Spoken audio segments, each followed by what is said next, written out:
Greek mythology was used as a means to explain the environment in which humankind lived, the natural phenomena they witnessed, and the passing of time through the days, months, and seasons. Greek myths were also intricately connected to religion and explained the origin and lives of the gods, where humanity had come from, and where it was going after death.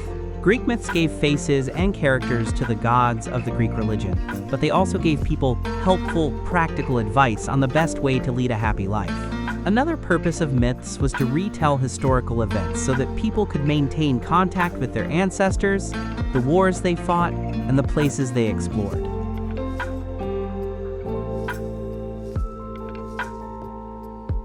The telling of myths. In modern usage, the term myth perhaps has negative connotations, suggesting a lack of authenticity and reliability. However, it should not be assumed that myths were wholeheartedly believed in, nor should it be assumed that the Greeks were wholly skeptical of them. Probably the Greek myths, as with any religious or non-written sources, were believed by some and discounted by others.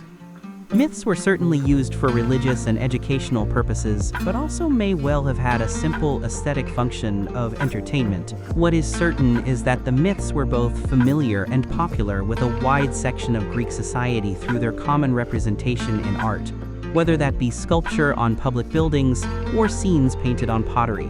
Without widespread literacy, the passing on of myths was first done orally, probably by Minoan and Mycenaean bards from the 18th century BCE onwards. This of course allows for the possibility that with each retelling of a particular myth, it is embellished and improved upon to increase audience interest or incorporate local events and prejudices. However, this also is a modern interpretation, for it is also possible that the telling of myths followed certain rules of presentation, and a knowledgeable audience may not have willingly accepted ad hoc adaptations to a familiar tale.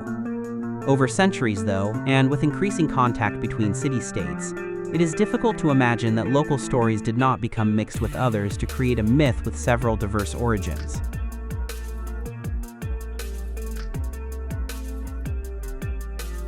Myths was the creation.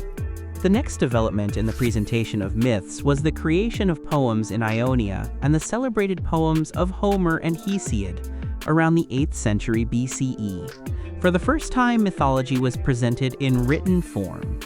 Homer's Iliad recounts the final stages of the Trojan War, perhaps an amalgamation of many conflicts between Greeks and their eastern neighbors in the late Bronze Age, and the Odyssey recounts the protracted voyage home of the hero Odysseus following the Trojan War.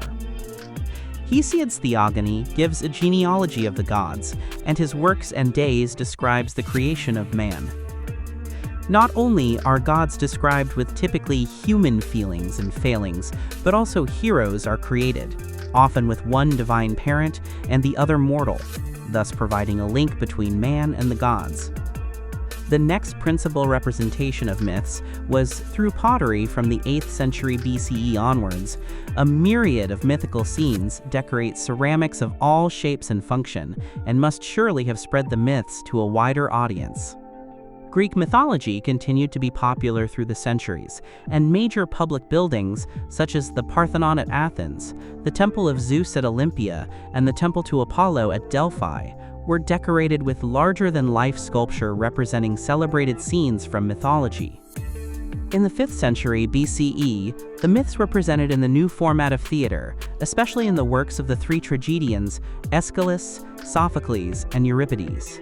At the same time, from the 6th century BCE, the first documented skepticism, and even rejection of the myths, began with the pre-Socratic philosophers, who searched for a more scientific explanation for phenomena and events. Finally, in the 5th century BCE, the first historians, Herodotus and Thucydides, sought to document as accurately as possible and record for posterity a less subjective view of events, and so the modern subject of history was born.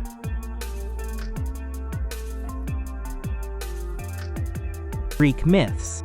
Broadly speaking, the imaginative Greeks created myths to explain just about every element of the human condition.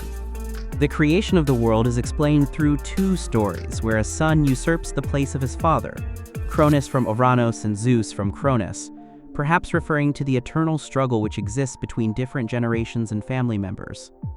The Olympian gods, led by Zeus twice, defeated the sources of chaos represented by the Titans and the giants.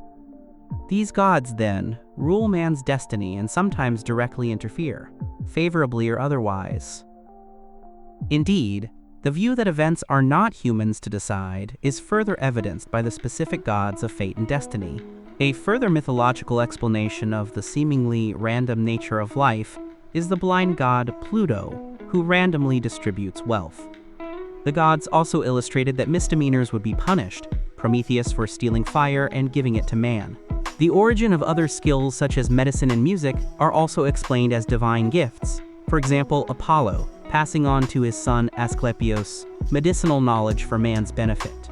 The heroes the most famous being Hercules, Achilles, Jason, Perseus, and Theseus, but including a great many more, all have divine parents, and therefore bridge the gap between mortals and gods.